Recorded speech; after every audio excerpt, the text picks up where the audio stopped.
muito bem-vindo. Você que muito nos abrilhanta com a sua audiência, que tem retornado, que tem mandado mensagem. Obrigado por estar aqui com a gente, por estar debatendo com a gente, por estar aceitando essa provocação que estamos fazendo aqui, que é apresentar os candidatos, que é mostrar um pouco da vida do candidato que normalmente não se vê em outro lugar e não se vê fácil.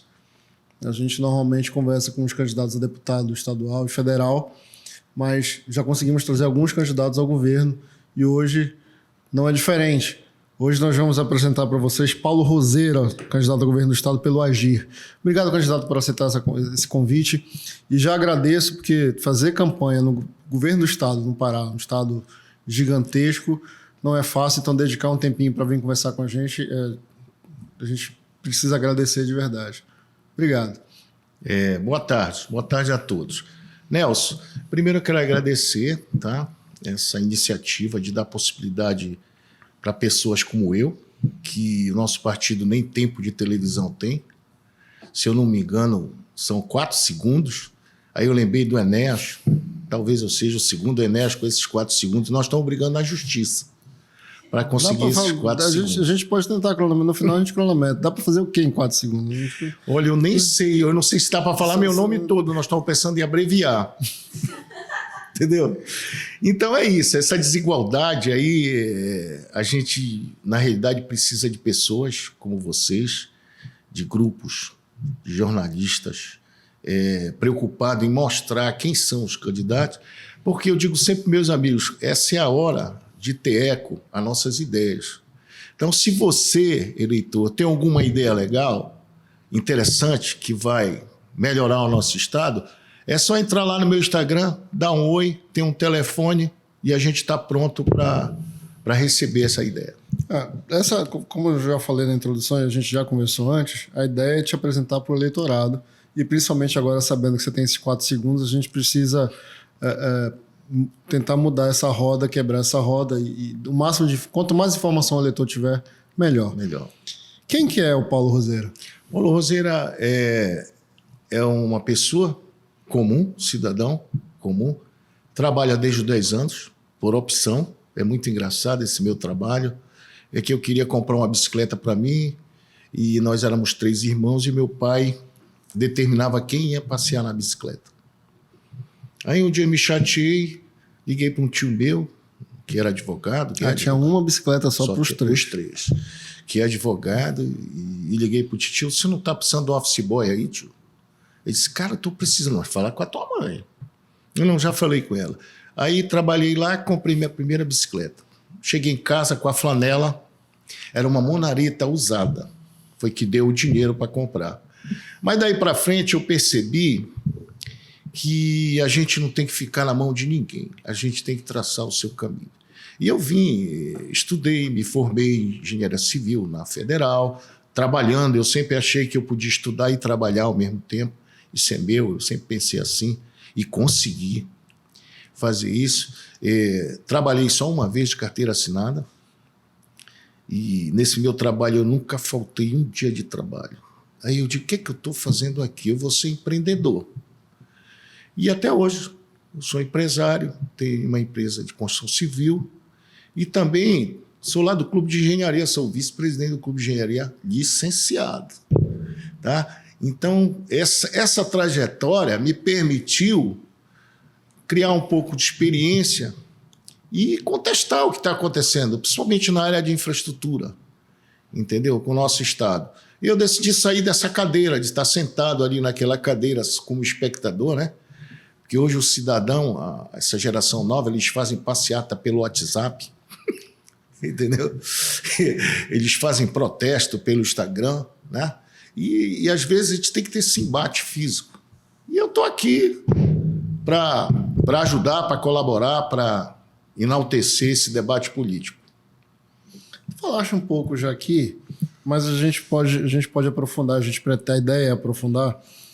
É mais ou menos isso. O que te forma, o que te dá a ideia de vou enveredar por esse caminho político assim, e começar logo tentando um governo do estado?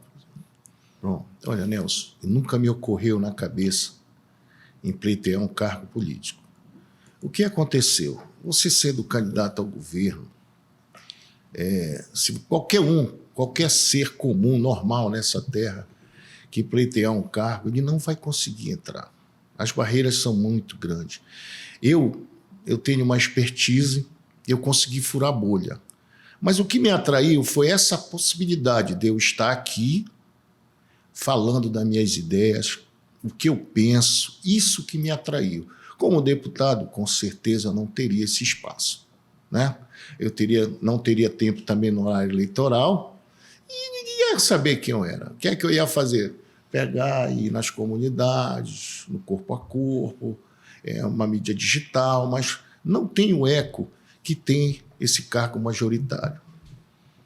Então, assim, e o que você pensa dos desafios desse cargo? Rapaz, são grandes, tá? Eu estou acostumado a montar equipe.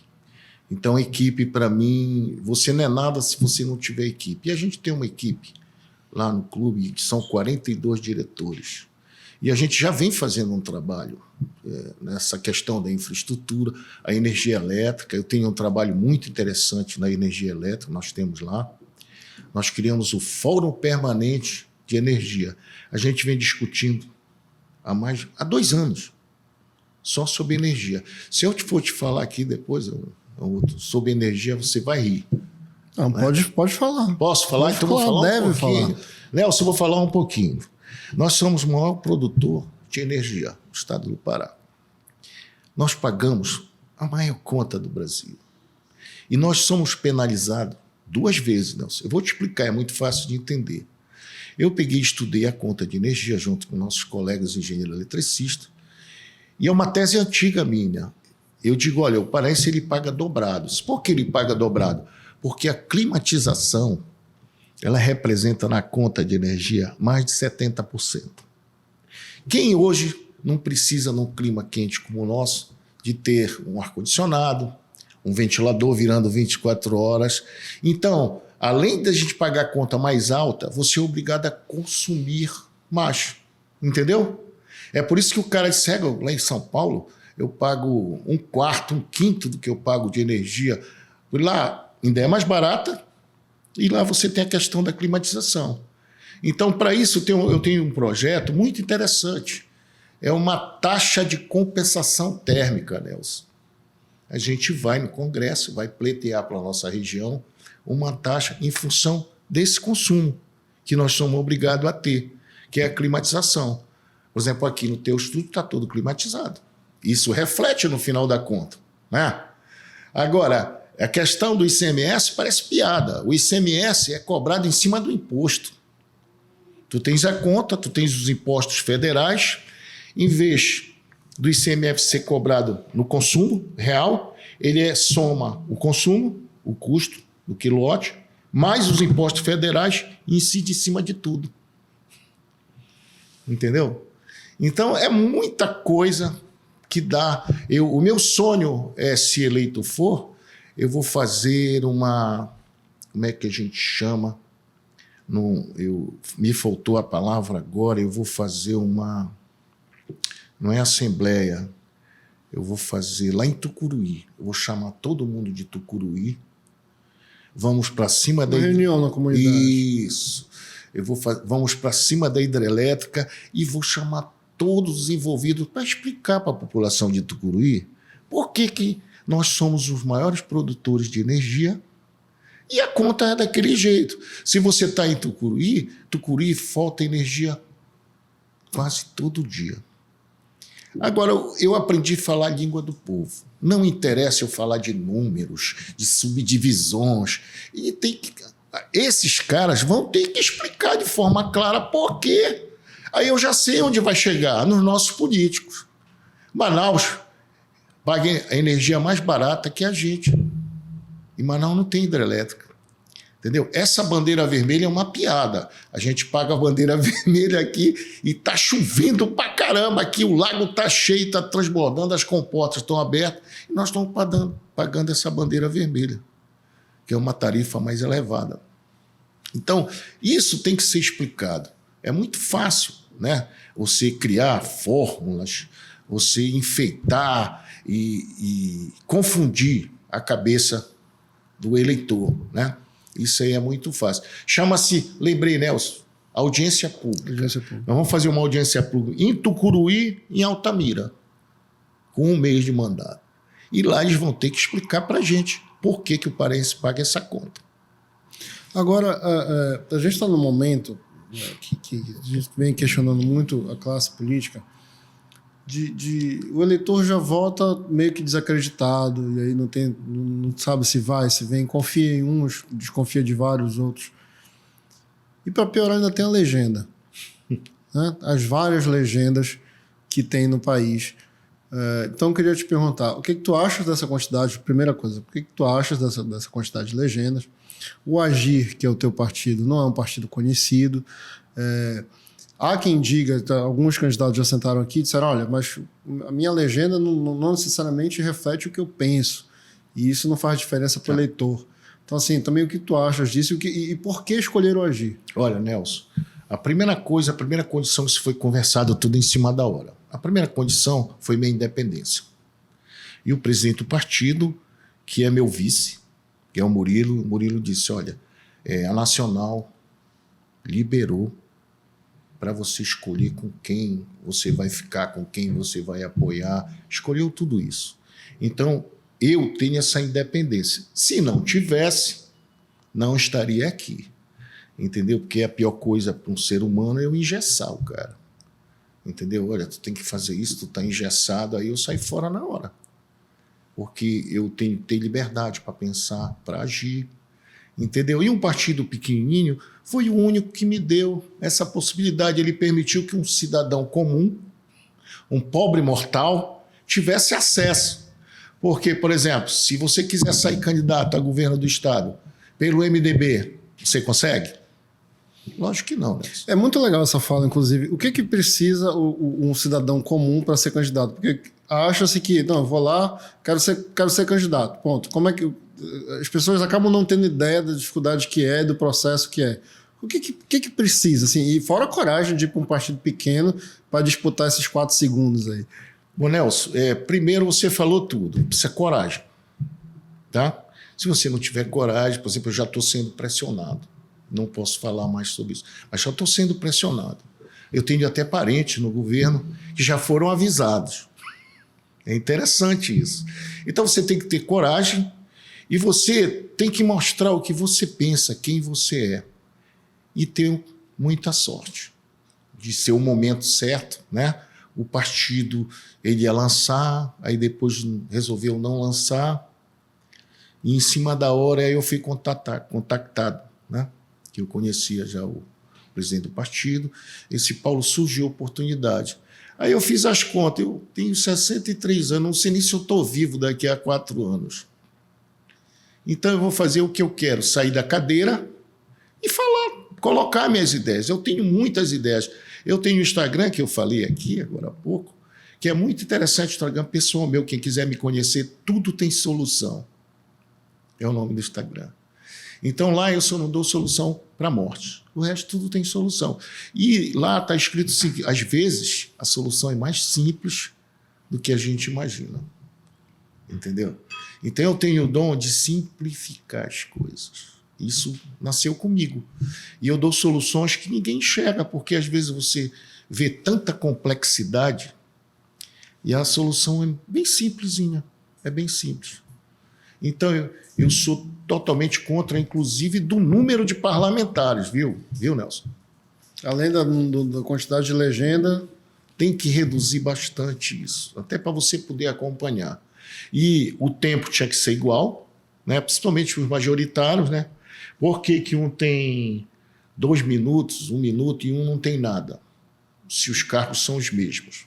Então isso aí assim, é feito para o cidadão comum. E, inclusive, na legislação eleitoral, Nelson, é cheio de pegadinha. Entendeu? Qual é o candidato que tem dinheiro para ter uma estrutura, uma assessoria jurídica complexa, que consiga mapear? Se você fizer seu santinho e não botar o CNPJ, você vai ser multado. Já houve pessoas lá no partido que foram multados e largaram. Deram um chute no pau da barraca. Eu não quero mais isso. Tchau. Esqueci o CNPJ do Santinho, é multa de quanto? Rapaz, eu não sei te dizer, mas tudo que eu falar aqui, eu sou o cara que eu tenho raciocínio lógico muito, muito bom, mas eu não armazeno muito. O meu HD eu armazeno com outras informações. Mas, segundo eu conversei com o presidente do partido, ele foi multado em 15 mil. Pô, 15 mil é dinheiro, né? Isso.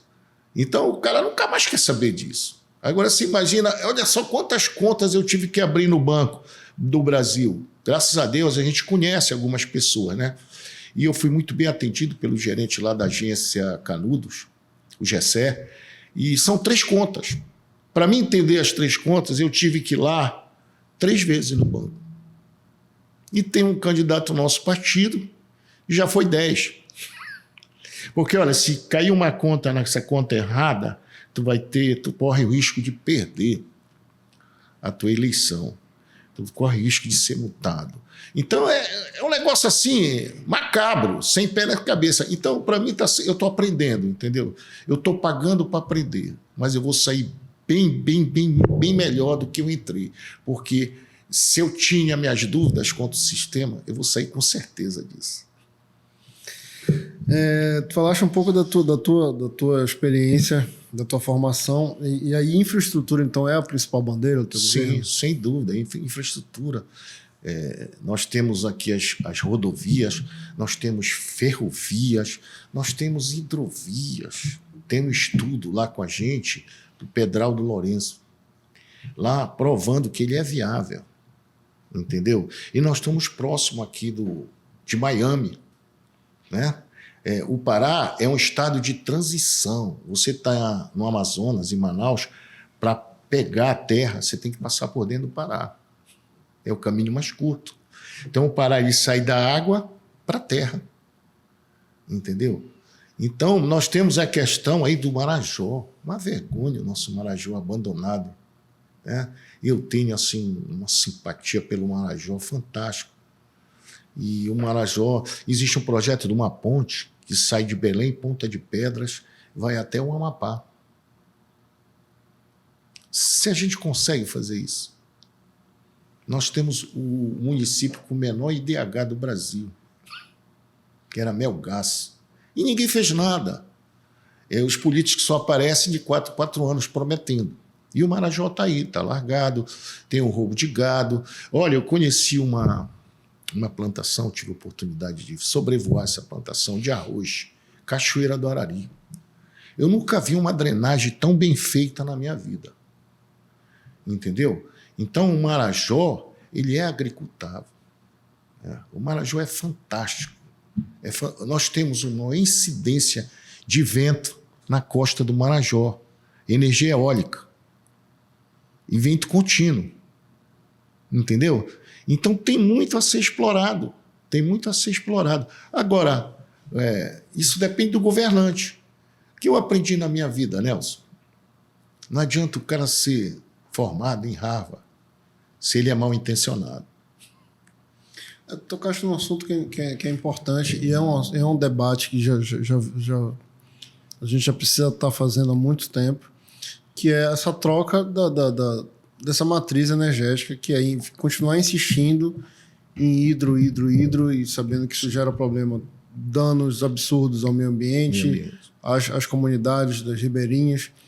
É uma discussão também, é uma ideia tua de tratar de forma diferente a matriz energética no Sim, estado? a matriz energética está mudando.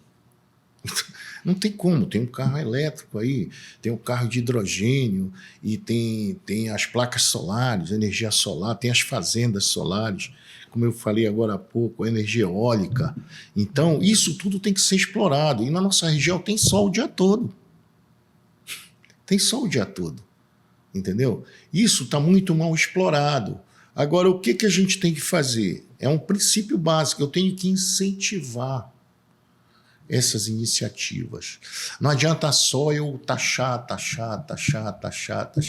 O cara chega aqui no Pará, ele é atingido de tudo quanto é lado, o investidor. Aí ele pega, vai embora, vai para o Maranhão, que lá eles vão receber com uma série de vantagens, entendeu? Ou então vai aqui para o nosso outro vizinho aí, com todas essas facilidades. Então, o Pará ele tem que ser atrativo para o investidor. Isso é fundamental. Então, eu tenho muitas ideias nessa direção. A infraestrutura, a construção civil, ela tem um detalhe muito interessante. Eu até vi também o candidato ao governo aí falar sobre a infraestrutura. Fiquei feliz, porque eu falei antes. Mas ele também ressaltou, a construção civil, ela te dá uma resposta imediata na economia. Quem está na construção civil é aquela mão de obra sem qualificação mínima. Ainda é essa a realidade Ainda é nossa? essa, infelizmente é essa. Hoje a gente sofre muito com a qualidade da mão de obra. Então aí existe um grupo lá dentro do clube lá que nós vamos fazer cursos profissionalizantes. Por exemplo, eu estive na Vale há 3, 4 anos atrás com um colega meu lá e eles tinham 200 vagas para oferecer para a gente. Só que a gente não tinha gente qualificada. Entendeu? Você olha, tá aqui, tem 200 vagas para você. Quando nós olhamos, tinha que qualificar. Entendeu? Então, postos tem de trabalho. Agora você tem que passar por uma qualificação. A construção civil, não. A gente injetou, investiu, vamos fazer algumas reduções de CM, tá? Eu sou convicto, viu, Nelson? Eu sou convicto e eu tenho certeza do que eu falo. O excesso de imposto propicia corrupção e ineficiência. Entendeu? É dinheiro demais. Quando a gente não tem dinheiro, cai uma moeda de 5 centavos em casa, a gente não junta. Quando o dinheiro está entrando para tudo quanto é lado, o cara olha assim, não, pega aí para ti, essa moeda de 5 centavos. Então eu sou convicto que tem que ter uma arrecadação justa, tá? E existem 2 curvas, é a quantidade e o preço. Entendeu? Esse é o segredo, esse ponto de equilíbrio entre o preço e quantidade.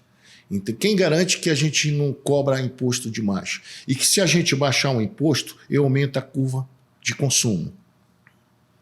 É simples isso. Agora tem que ter gente competente para estudar, para se posicionar e de coragem, viu, Nelson? Porque isso é um ato de coragem. Se fala muito, e a gente já tocaste nesse assunto, falaste mais cedo, às vezes parece falta de vontade política. E a gente está falando de um todo, de uma classe como um todo. Deputado, e isso, se a gente puder puxar, claro, não é da eleição que a gente está falando, mas você vem do vereador, do prefeito, deputado estadual, deputado federal, de uma população que inclusive não entendeu a necessidade e a importância desses cargos. Esses candidatos, esses políticos já entenderam? Tu fala assim, olha, talvez falte competência para cuidar do Estado, para devolver a confiança que o eleitor deu, né, para cuidar dessa terra toda. O que está faltando, candidato? Olha, eu tenho a minha tese, tá? Eu não sou dono da verdade, eu vou falar o que eu acho. E hoje a gente pode ser até preso por um crime de opinião, né? Mas eu vou falar o que eu acho. Eu acho o seguinte, tem pessoas que assumem qualquer cargo, seja ele no legislativo, em associações, para se promover. E tem pessoas que assumem por gratidão, para retribuir o que aquele segmento fez para ele. É isso que eu penso. Então, a maioria que entra, já entra fazendo conta. Entendeu? Aí esquece quem é o dono de tudo, que é o eleitor. Entendeu? Eu passo isso no clube que eu frequento, que eu não posso dizer o nome. Entendeu? Lá no clube que eu frequento, eu sou tratado como um simples pagador. Entendeu? Até na recepção eu já sou tratado assim, do clube, na recepção lá do clube, na administração. Então, o cara diz, o que é que tu quer aqui? Entendeu? Então é diferente você ser bom dia, o senhor é proprietário daqui, o senhor é um sócio. O que é que o senhor deseja? Vamos fazer uma pesquisa de satisfação. Entendeu? Então, isso é que falta. O que eu acho? A máquina pública, ela tem que diminuir. Tá? Eu sou favorável a enxugar a máquina pública. Tá? Eu sempre falo que a tecnologia, o único lugar do mundo em que a tecnologia não veio para diminuir o tamanho da empresa é no Brasil, que a empresa pública inchou. As outras todas diminuíram. Por quê? pela facilidade da comunicação, da automação, né? A geração 4D. Quando as máquinas começaram a conversar entre si, foi que aconteceu essa revolução. Entendeu? Eu sempre dou um exemplo de uma refinaria de óleo, uma recicladora de óleo. Era uma fábrica há 40 anos de quase 1.000 metros quadrados, que operavam 250 pessoas. Hoje, essa mesma fábrica ela tem 200 metros quadrados e eu opero 4 pessoas. Entendeu? E a tecnologia no Estado, ninguém consegue ver isso. Entendeu? Ninguém consegue. Hoje, o Estado, você compra uma coisa do Estado, eu sempre falo do governo como empresa pública, para as pessoas entenderem. Empresa privada e empresa pública. Tá? A empresa pública ela se sobrepõe à empresa privada. Que, na realidade, por exemplo, um aluno da escola pública, ele tinha que ter o mesmo atendimento de uma escola privada. Você não está pagando?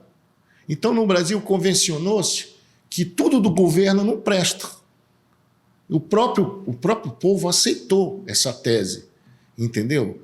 O próprio povo aceitou. E eu não aceito. Se eu estou pagando, eu quero um ensino de qualidade. Entendeu? Eu pago através dos impostos. Então, a gente acaba pagando 2 vezes. Você paga 2 vezes o plano de saúde. Você paga a segurança 2 vezes, porque você tem que ter um segurança no seu salão de beleza. Então, tudo se paga 2 vezes nesse país. Não era para se pagar. Agora, você imagina, além da carga tributária, você ter que pagar tudo 2 vezes. Entendeu? Aí é a história da energia elétrica, né? Entendeu? Que a gente é penalizado 2 vezes. Então, é mais ou menos isso aí, Nelson. Agora, tocaste num assunto interessante. E aí a gente vai ramificar para outro lugar. Vamos lá. Eu queria discutir a dicotomia, né, da privatização. E aí pegando em pontos importantes. Tudo certo que o empresário queira lucro e esse é o caminho, ele precisa ter lucro. Não tem caminho, não tem outro. Mas quando a gente está falando em privatizar serviços como a energia elétrica, quando a gente está pensando em mobilidade urbana, né, que a gente precisa veículos a pessoa precisa andar, você privatiza a empresa de ônibus, você privatiza o barco, né, a questão que eu não vou chegar em determinada cidade, eu não vou atender determinado bairro porque não dá lucro. O empresário quer lucro. Como é que funciona essa dicotomia, tu falaste, da empresa privada e da empresa pública, que é o Estado? Como é que a gente trabalha isso? É muito simples, Nelson. Chama-se subsídio. Onde o governo quer que atenda e que não seja viável, o governo entra como coparticipador. Entendeu? Eu tenho que atrair. É demanda isso. Eu tenho que atrair. Hoje, nós tivemos uma reunião muito interessante. Passa por isso aí. Entendeu? O cara disse, eu vou dar crédito para todo mundo. Então, isso é uma balela, você dar crédito para todo mundo. Por quê? Depois, eu não vou nem falar que depois de uma pandemia, que eu comparo a pandemia com uma pós-guerra. Entendeu? Todo mundo que estava na iniciativa privada quebrou, com raras exceções. O pessoal da saúde faturou mais, entendeu? Isso aí é uma outra visão que eu tenho. Mas, em tese, todos quebraram.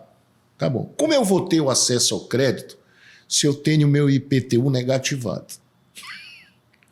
Eu tenho 1 milhão, tenho 1 bilhão aqui no Basa, eu já até li sobre o Basa, tenho 1 bilhão aqui no Basa, para o Nelson tirar o financiamento dele. Aí o Nelson passou 2 anos de pandemia, vendeu tudo que ele tinha, não pagou IPTU, não pagou nada. Como é que tu vai ter acesso ao crédito? Então, nesse meu projeto, eu vou chamar todo mundo que está sem crédito, negativado, e vou fazer como cidadão, resgate o seu nome. Eu só não quero resgatar meu nome, entendeu? Eu estou sofrendo isso, entendeu? Não adianta o cara dizer, olha, eu tenho, a tua empresa, eu tenho um capital de giro, bebê não sei o quê. Não adianta, eu não vou ter nunca acesso a isso. E o cidadão comum não vai ter, o pipoqueiro que não entrou na praça. E eu conto uma história muito interessante que a gente aprende todo dia, né? Eu fui com meu filho, o 04, que tem 4 anos, ele gosta daquele chafariz lá do Porto Futuro, né? Toma banho com aquela molecada no chafariz, ele adora. Aí cheguei lá um dia, o cara botou a mão assim, eu disse, pois não, Eu segurando a mãozinha dele aqui, disse, passaporte vacinal. Aí eu, estou sem o passaporte vacinal. Você não pode entrar. Foi aí que eu descobri que a praça cercada não é do povo, é do prefeito, é do governador. A praça que não é cercada que é do povo, que é a Batista Campo, entendeu? Que é a Praça da República, que entra o pipoqueiro, entra qualquer um cidadão. Não tem restrição de nada, entendeu? Que, olha só que sacada, depois de 60 e poucos anos que eu descobri que a praça cercada não é do povo. Entendeu?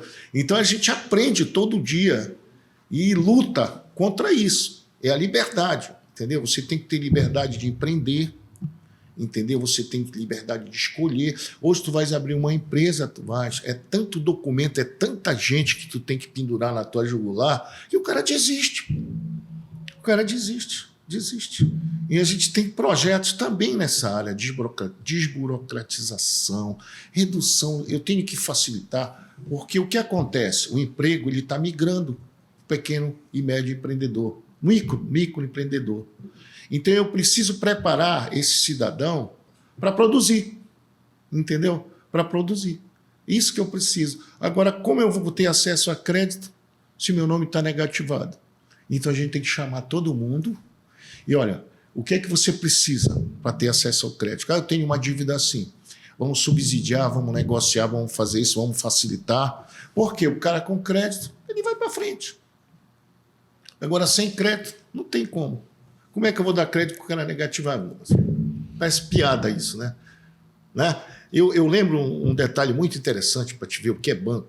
Eu tinha uma conta num banco privado. E eu fiz uma poupança, eu sou aquele da poupança. Eu fiz uma poupançazinha para viajar, eu me programo. Olha, isso aqui é para mim viajar, para minha família. Eu guardei um dinheiro, eu vou dar um exemplo. Eu guardei lá 20 mil reais. Quando eu olhei o meu cheque especial, que era 10, o banco me deu 30 de cheque especial, porque eu tinha 20 mil na poupança. Então, quem é que não se afoga no cheque especial? Todo mundo. Aí eu passei a emprestar o meu dinheiro a menos que 0,5%, e o banco pegou meu dinheiro e me devolveu a 12%. Quer negócio melhor que esse? Entendeu? E agora tem uma modalidade de empréstimo que é uma piada isso. É só no Brasil que acontece isso. O Nelson pega a conta dele, do exemplo de um banco, e tu faz um depósito de 50 mil, e ele te empresta os 50 mil desde que fique consignado o teu empréstimo. Nada mais é do que eu pegar o teu dinheiro e emprestar para ti no juro 10 vezes maior. Entendeu? Então, essas coisas que acontecem aí na cara do cidadão, e o cidadão não tem essa percepção. Agora, se tiver alguém bem intencionado, com interesse, vai botar o dedo no suspiro. Entendeu?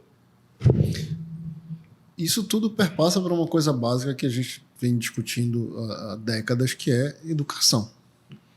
E aí tocaste no assunto também principal aqui, que além de não ter educação, está faltando educação financeira.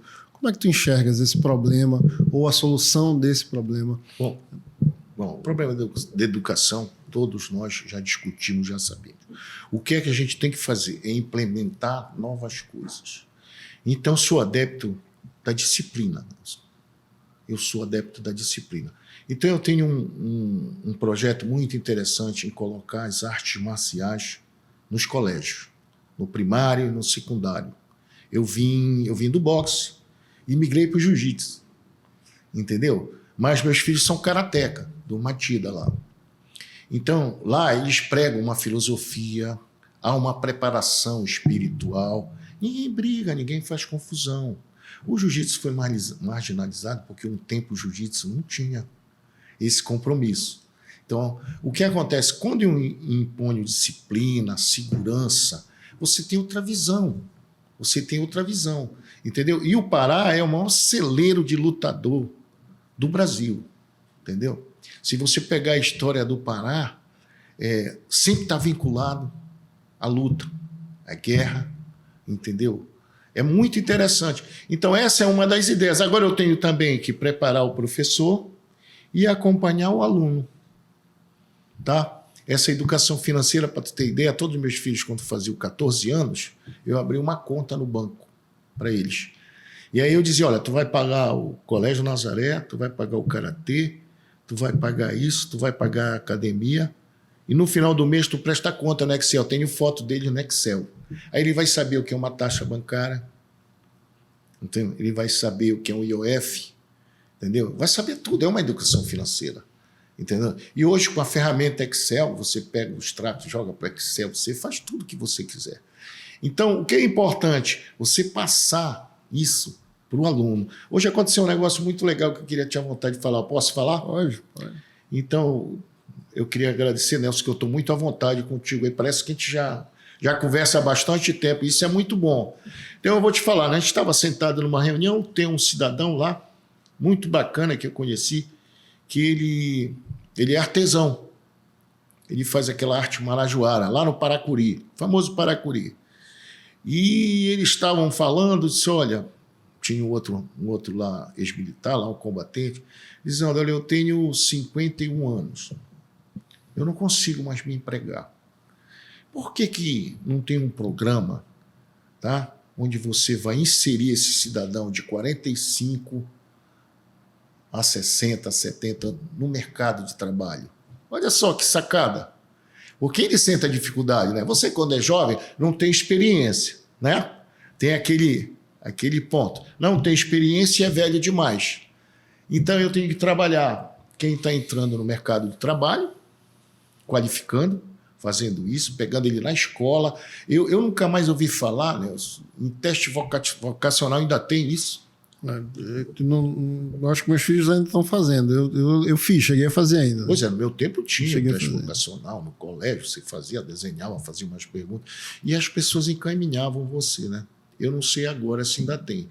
Então eu preciso direcionar não só esse cara que está entrando, mas o cara... Então tem um filme muito interessante com Robert De Niro, O Estagiário. Sim, muito bom. Né? Então, eu aconselho todo mundo que é uma reflexão. Então, é muita coisa para se fazer na educação, tá? Eu lembro que um amigo meu me contou, e eu depois me informei, que o único cidadão que o imperador japonês se curva é o professor. Entendeu? Então, eu acho o professor uma ferramenta importantíssima. Então, o que puder fazer para ajudar o professor, para preparar o professor para assumir o aluno, para direcionar o aluno. Eu só tenho, sabe, recordações boas dos meus professores. E gostei mais do que me cobraram. Os que me cobraram foi que eu gostei. Se eu estou aqui, é porque eu encontrei gente que me cobrou. Quando a gente fala do desafio, que é a segurança, quais são, o que exatamente vocês pensam, tu pensas para a tua gestão, quando a gente fala de segurança no Estado? Eu vou te falar de segurança. Eu trabalho num bairro que foi marginalizado, que é o bairro da Pratinha. Se eu disser que eu estou na Pratinha há 20 e poucos anos e nunca fui roubado, eu espero que não cause inveja para alguém de lá, tá? E eu nunca fui roubado na Pratinha. Mas a Pratinha é o bicho, é o medo. Então, o que acontece? Tem um projeto muito interessante no Rio de Janeiro, é até um amigo meu da área de segurança que está lá, onde a comunidade se integra com a polícia. Através das câmeras, tu vai disponibilizar as tuas câmeras em tempo real, entendeu? Tu vais acionar a polícia. Então, eu acho que tem muito que se fazer, tá? E eu acho o seguinte, o policial militar no Pará, como no Rio de Janeiro, tem que ser respeitado, tá? E a polícia faz um trabalho no Pará, essa é a minha opinião, de guerreiro, tá? Um trabalho para enfrentar essa bandidagem do jeito que é enfrentado. Mas eu tenho uma solução para isso. A solução é muito simples. Tu vais entender. Eu sempre dou o exemplo da porta com a mola. Eu retrabalho. Você tem uma porta aqui, né, no seu estúdio, tem aquele folgado que abre a porta e não fecha. Não é? Aí você tem que se levantar da cadeira para fechar. Aí você volta para cá, aí tem outro que passa e deixa a porta aberta. Aí você coloca uma mola que custa R$25. Você eliminou o retrabalho. Olha que solução legal. Agora, Nelson, vou partir para segurança pública. tá? Eu posso até ser questionado, mas eu vou falar. Como eu vou explicar para a sociedade que o cara foi preso 10 vezes? Hein? Eu não consigo explicar. Eu não consigo. O cara 10 vezes está na rua. Peraí. Aí sabe o que eu faria? E que preciso de orientação jurídica, mas eu tenho uma ideia. Toda vez que eu pegar um cara na rua e assaltar um cidadão de bem, eu vou abrir um procedimento interno, administrativo, e vou olhar toda a cadeia processual. Se tiver algum erro, aquele cara não era para estar lá, nós vamos conversar com quem está envolvido, com quem errou. Vamos cobrar. E vamos indenizar o cidadão. Tá? Vamos indenizar o cidadão. Porque aquele cara... É como o teu carro. Tu sai com o teu carro na rua. Aí eu bato o teu carro. Aí tu vai dizer, me dá a tua habilitação, você está vencido. E o teu IPVA? E o teu IPVA? Está vencido. Então, não era para mim estar lá, não é? E aí tu ingressa na justiça, é fácil. Eu não tenho como me defender. Entendeu? Agora, por que eu prendo o mesmo bandido 10 vezes? Entendeu? Alguma coisa está errada. É o retrabalho. E a gente vai atrás disso. Além da tecnologia, além da inteligência, o efetivo, tá? Eu defendo que o efetivo tem que ser grande, tá? Mas hoje você tem uma sensação... eu acho que é o seguinte, o que está certo, o que está errado. Eu não economizo. Hoje você tem uma sensação de segurança, pelo menos nos grandes centros, né? Você anda 2, 3 quarteirões, tem um policial, tem um carro da PM, entendeu?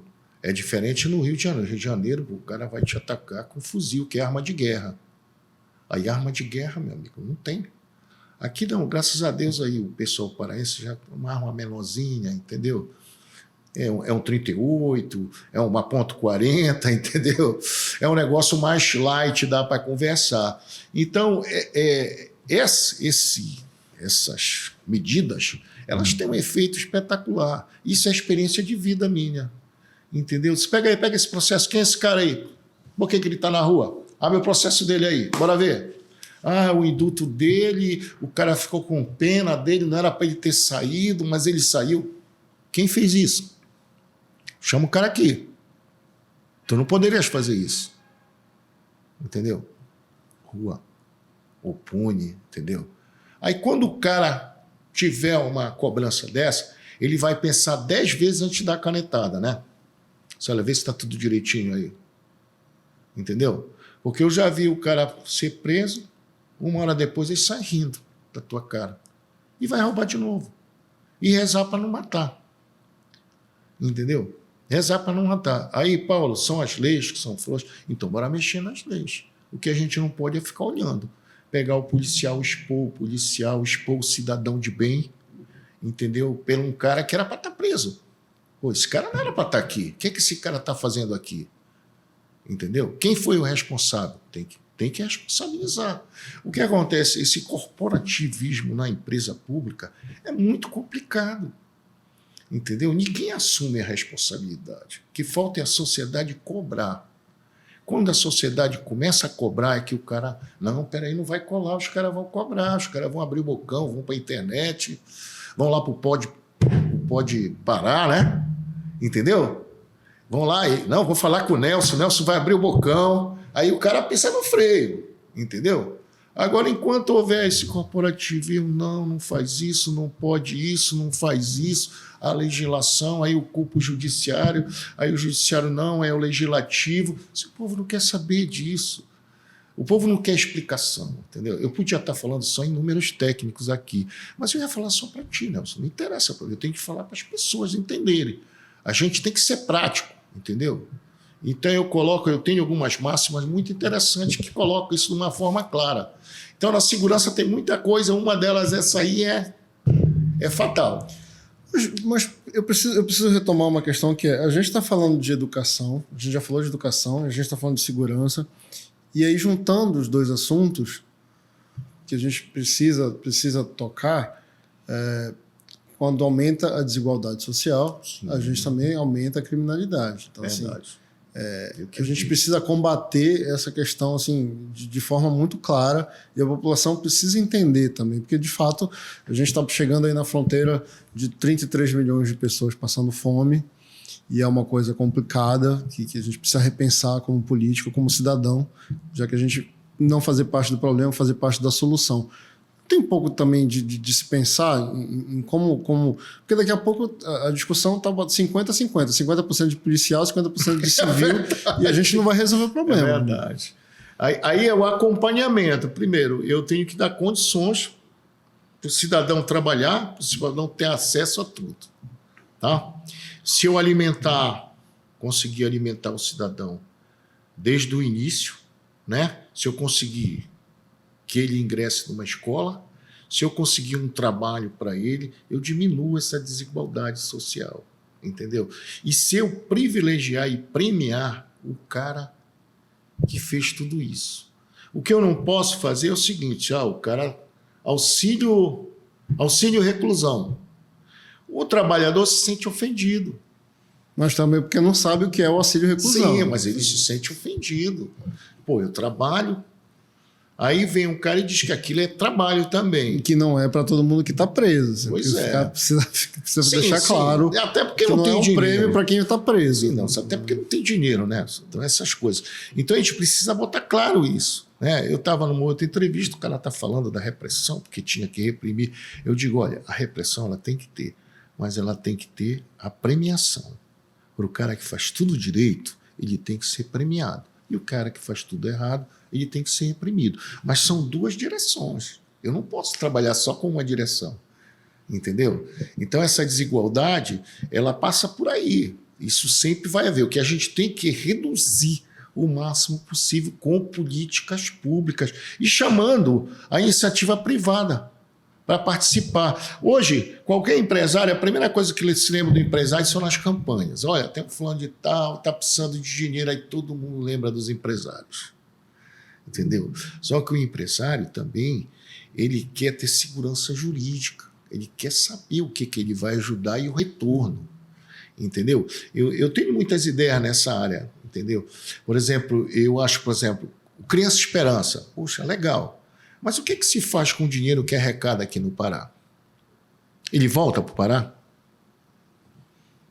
Então, eu vou fazer o Criança Esperança parar. Entendeu? O dinheiro ficar aqui no Pará.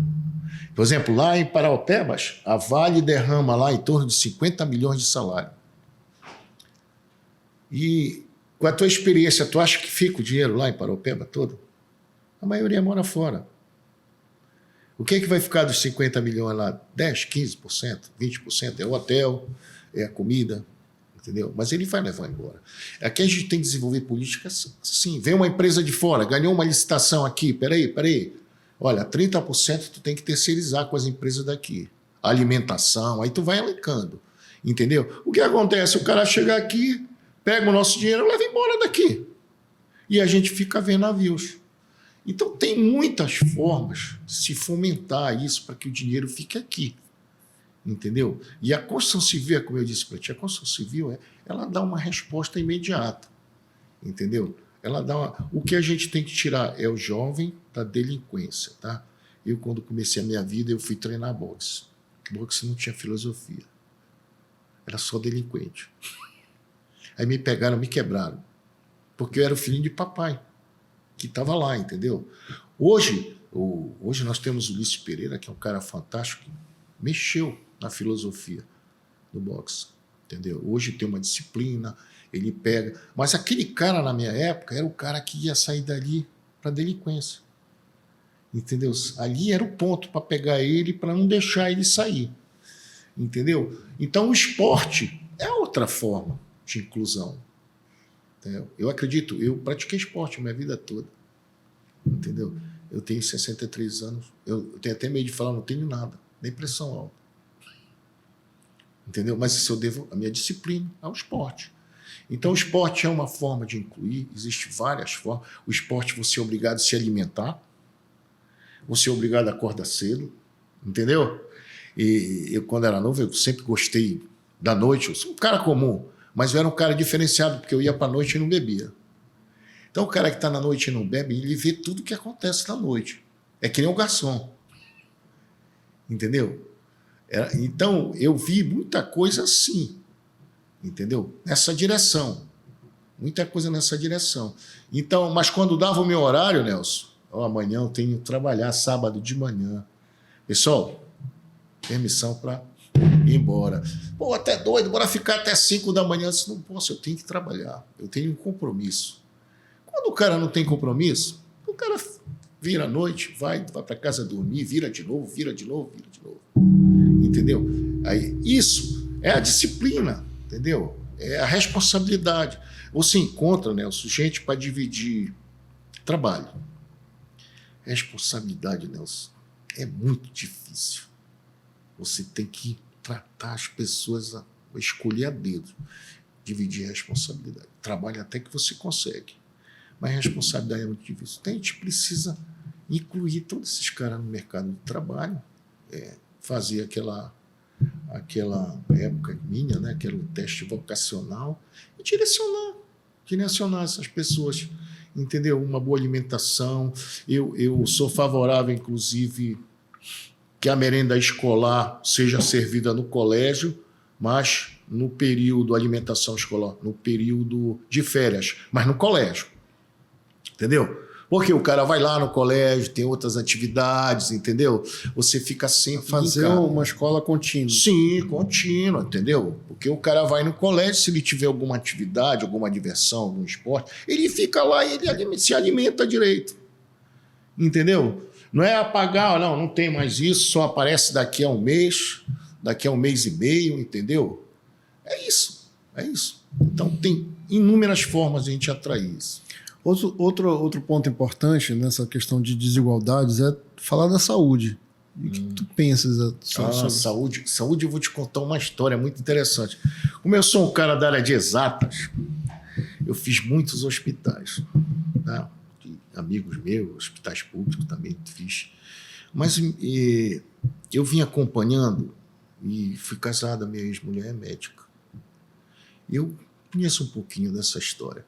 Então eu vou te contar uma história que tu vai rir. O que é que eu fiz? Vamos falar sobre o SUS?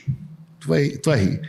O SUS foi uma ideia sensacional. Viva o SUS. Isso. O SUS funcionou até um certo tempo, muito bem. Depois o SUS defasou. Então, a última vez que eu me informei, não faz muito tempo, a consulta de um clínico, o SUS paga R$10. Pagava na época R$10. E não reajustava há 12 anos, não sei quantos anos. Aí eu fiz uma conta, que a engenheira é a pior coisa, faz logo conta. Eu fiz uma conta quanto um médico do SUS, em quanto tempo o médico do SUS tinha que atender o paciente dele para que ele ganhasse igual particular. O que é que eu peguei? Eu estipulei 30 minutos, uma consulta particular, no valor X, 300 e pouco, e o SUS te pagando R$12. Sabe quanto tempo o médico do SUS tem que te atender? Hein? 1 minuto e 30 segundos. Entendeu? Para que ele ganhe igual o médico particular. Aí eu fiz uma comparação com o plano de saúde. Aí deu uma melhorada. O cara tinha que te atender no plano de saúde, aí tinha que atender em torno de 5, 6 minutos. Entendeu? Então hoje o SUS finge que te paga e todo mundo finge que trabalha. Lógico que alguns procedimentos existe, por exemplo, a Covid compensou. Referência. Isso, compensou para todo mundo trabalhar para o SUS na Covid. Mas outros, então o que acontece? Como é que eu vou fazer um sistema desse de saúde? Então qualquer governante que queira que seu sistema de saúde funcione, ele vai ter que subsidiar. Encontrar uma forma de subsidiar, de colocar o profissional para trabalhar, né? Eu estava vendo uma conversa, porque o médico do interior, ele não gosta de ir para o interior. Eu te sabe por que o médico não vai para o interior? Eu vou te dizer isso, eu vivi na minha pele. Sabe por que no médico? Tem UTI no interior? Tem gerador? Entendeu? Não tem condição nenhuma dele ficar. Dinheiro compensa, porque ele só sai da cidade se compensar. Entendeu? Mas aí tu vai para um hospital do interior, por exemplo, eu vou citar aí, peço até perdão aí, vou citar um município longe, por exemplo, o município do Marajó aí, O cara chega lá, olha, isso que é o hospital de vocês? Eu não tenho condições de trabalhar aqui. Entendeu? Não tem condições. Tem que ter UTI, eu tenho que fazer uma cirurgia, tem que ter um gerador para não faltar energia no meio da cirurgia, tem que ter um tomógrafo.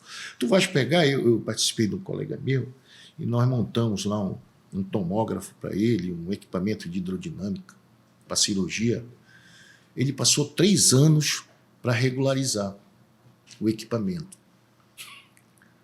3 anos. É tanta documentação que os caras pedem. É tanta análise que o cara desiste. Eu acho que o equipamento nem funcionou. Eu fiquei angustiado quando eu vi o equipamento. Vocês não vão colocar isso para funcionar? O equipamento tem que estar climatizado 24 horas. Aí tu vai passar 3 anos climatizando o equipamento. E no dia que tu colocares ele para funcionar, ele não funciona. E um equipamento desse, na época, esse equipamento que eu instalei lá, custou quase 1 milhão. Então, aí eu te pergunto, será que tem gente interessada nisso? Aí eu bato naquela técnica que eu te falei, é a intenção. Será que tem alguém interessado? Porra, só o Paulo que fala isso na tabela do SUS, Paulo que é engenheiro? Não, tem alguma história aí por trás, entendeu? Então eu não sou favorável do país de faz de conta. Por isso que eu gosto da iniciativa privada, porque a gente, quando era novo, a gente chamava na vera. A gente olha um no olho do outro e decide. Não é faz de conta aqui, né? Agora, tu imagina quantas pessoas ele deixou de atender, quantas cirurgias ele foi impedido por esses 3 anos. Isso é a cara do Brasil. Entendeu? Só que ninguém põe isso no papel. E eu sou bom de botar no papel. Entendeu? Eu sou bom de botar no papel. Então, a saúde, ela passa pela gestão, tá? A saúde, na minha opinião, tem que ter gestão. Tá? Você tem que ter condições para que o profissional consiga exercer seu trabalho na plenitude, né? E levar a saúde para os lugares mais longínquos, onde ninguém aparece lá. E eu sou assim, eu tenho uma visão assim, meia triste com o Ribeirinho. Eu tenho todo um carinho pelo Ribeirinho, tá? E, por exemplo, eu não consigo entender você falar em Amazônia sem falar nos amazônidas. Como se aqui não tivesse ninguém. Entendeu? Ah, por que Amazônia? Por que? Peraí. Vocês perguntaram para os amazônidas o que é a Amazônia? Quais são as necessidades? Quer dizer, o Ribeirinho está condenado a viver sem água potável, sem esgoto, sem saúde, sem nada. E aí, quando o cara pega o Ribeirinho, a polícia pega o Ribeirinho, a polícia ambiental, com aquele que meu avô falava, bacamarte, que é aquela espingarda de caça, às vezes artesanal, que ele vai comer um tatu, ele é preso. Ele é preso. Pô, não tem sentido. Na minha opinião, o amazônico ele tinha que ter uma carteirinha. Eu sou amazônico, eu tenho direito a explorar os recursos naturais para minha subsistência. Fim de papo. Fim de papo. Entendeu? Se eu quiser comer tatu, eu como. Se eu quiser comer jacaré, eu como. Entendeu? Para minha subsistência. Aí, lógico, pegar o cara com 100 jacarés carregando, entendeu? Aí é complicado. Mas um amazônida, ele tem que ter o direito de explorar a região dele. É o direito a sobreviver, a subsistência dele. Eu defendo isso. É que nem tu chega lá no sul, não tem uma árvore em pé, Nelson. Já falaram em reflorestar? Alguém? Já ouviste falar? Nós vamos reflorestar tudo que foi derrubado há 100 anos, 200 anos atrás? Não, todo mundo calado. Lá tem pontes, ferrovias, viadutos. Aqui, tu não pode derrubar uma árvore. Entendeu? Mas peraí, eu não vou mexer na Amazônia. E o que é que eu ganho? Para mim, a Amazônia continua como está, mas o cara vai ter água, o cara vai ter saneamento básico, o cara vai ter saúde, entendeu? E direito à escola. Como fazer isso? Vão ter que pagar para a gente não derrubar. Existe aí o crédito de carbono, existe várias alternativas para se fazer isso. Agora, o que é que precisa? Nós vamos barrar o tempo todo nisso. Gente séria, com vontade política de ajudar os amazônidas, entendeu? Então é muito bonito o cara falar assim, não vamos desmatar, porque o desmatamento, isso é bacana isso. Sim, e o que é que a gente ganha? Aqui nós estamos condenados a viver assim, mas lá no sul os caras estão tudo montado com vias, ferrovias, acesso, internet. Nós não temos, a menor cobertura do Brasil é aqui, na nossa região. É um dos meus trabalhos, eu vou chamar o Elon Musk, tá? Eu tenho a Starlink, entendeu? E vou levar a internet em todas as escolas do estado e da prefeitura. Todas vão ter internet. Vou acabar com o curral eleitoral. Talvez isso meta medo nos outros, né? Porque o curral eleitoral é aquele prefeito que manda o ônibus, né? Todo mundo, cesta básica, né? Aí os caras estão alienados. À medida que eu levo a informação, que eu levo o teu programa para lá, o cara vai dizer, peraí, o papo é esse? Não, me venderam outra coisa aqui, entendeu? Então, esse acesso, essa inclusão digital, ela passa por aí também. A gente tem que ler. Eu dei o exemplo dela, mas existe várias formas de se fazer, tá? Eu sempre brinco dessa forma, mas o que tem que ter? Alguém bem intencionado, Nelson. É só isso. É só isso. Os caras não estão intencionados. Isso eu aprendi a minha vida toda. Como eu dou solução em muitas coisas, e às vezes eu chegava com o cara e disse, olha, eu tenho uma solução para isso. Aí o cara olhou, qual é a solução? Aí eu falava para ele, sim, isso vai dar, vai mexer no meu esquema. Aí botava areia na minha solução. Aí eu ia embora. Entendeu? Às vezes você pensa que está ajudando, mas está atrapalhando. Né? E a pessoa não vai te dizer isso, não. Ele vai inventar uma história mirabolante, vai te tirar de rota. Quando há intenção, você, Paulo, por exemplo, se tu chegar comigo e dizer, olha, Paulo, tenho uma ideia legal aí, para aquele teu personagem. Nelson, vem cá, bora sair. O que é que tu gosta? Qual é o som que tu gosta de escutar? Bora, entendeu? Eu vou te buscar onde tu estiver, eu mando te apanhar para conversar, Nelson. Entendeu? É diferente.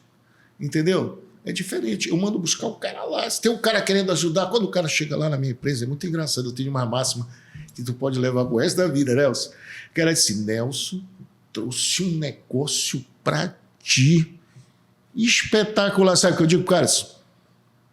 Volta quando tu encontrar um bom para mim e para ti, aí tu vem aqui.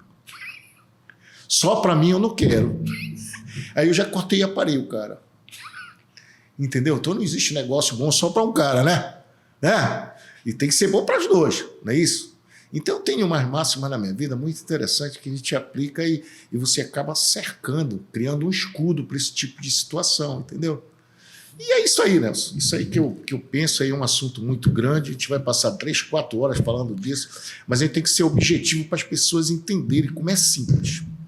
A gente, na verdade, já chegou a 1 hora. Puxa, já chegou que a 1 legal, hora. Eu nem percebi, rapaz. E aí, então, eu tenho que te agradecer de novo, terminar te agradecendo, porque fazer campanha nesse estado é super difícil. E aí dedicar de novo, né? Dedicar um tempo para conversar, mesmo que não pareça, passamos 1 hora aqui. Então, obrigado. Queria que você, em meu nome, em nome da equipe, obrigado de verdade. Queria fazer as tuas considerações, que desse as tuas considerações finais. Fica à vontade. Posso falar? Pode. Bom, a consideração final é muito interessante. Eu sou uma pessoa comum, tá? Nunca fui político. Sou uma pessoa bem intencionada, compromissada com o bem, entendeu? Sou católico, sou a favor da família, entendeu? E sou a favor da liberdade total, o direito de escolha, tá? Isso eu não abro mão do meu direito de escolha. Ninguém vai escolher o que eu devo fazer. O Estado não pode se meter no teu direito de escolha.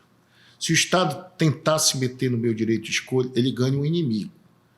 E eu recebi a minha vida toda, na época nem existia essa palavra bullying, né? Uma palavra bonita, talvez até as pessoas tenham dificuldade.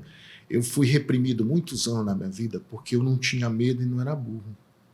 Quando o cara, Nelson, não tem medo e não é burro, as pessoas te veem como uma ameaça. Entendeu? Pô, tem um doido lá que a gente não consegue enganar. A gente enganou os 100, mas tem um lá atrás, na cadeira, que a gente não consegue enganar. Aí tentaram me reprovar, tentaram me excluir, entendeu? Porque eu não era burro. E não tinha medo. Eu me levantava assim, não é isso não, não é isso não, é isso, isso, isso. Vamos discutir. Aí eu passei a atrapalhar, depois eu me toquei, né? Aí eu decidi ficar perdido na multidão e sair na hora certa. Mas é isso, muito obrigado, parabéns a todos. Olha, esse espaço é de uma importância sem tamanho, entendeu? E agradeço e que continue aí. E eu estou aberto também para a hora que quiser, qualquer outro assunto na área de infraestrutura, se a gente puder contribuir, eu estarei sempre pronto, porque o importante é a gente informar a sociedade. Obrigado, Paulo. Obrigado eu. É isso. Espero que o candidato tenha dito tudo que você queria ouvir ou que não queria ouvir. E essa é exatamente a discussão. Ele já deixou a rede social dele aqui. Vai lá dar uma olhada.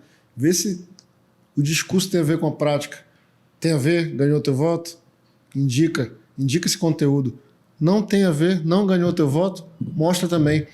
Vamos debater. O importante é debater e votar com serenidade, votar certo, entendendo a importância do voto. É isso. Pode parar de hoje, ficar por aqui. Vamos para o próximo.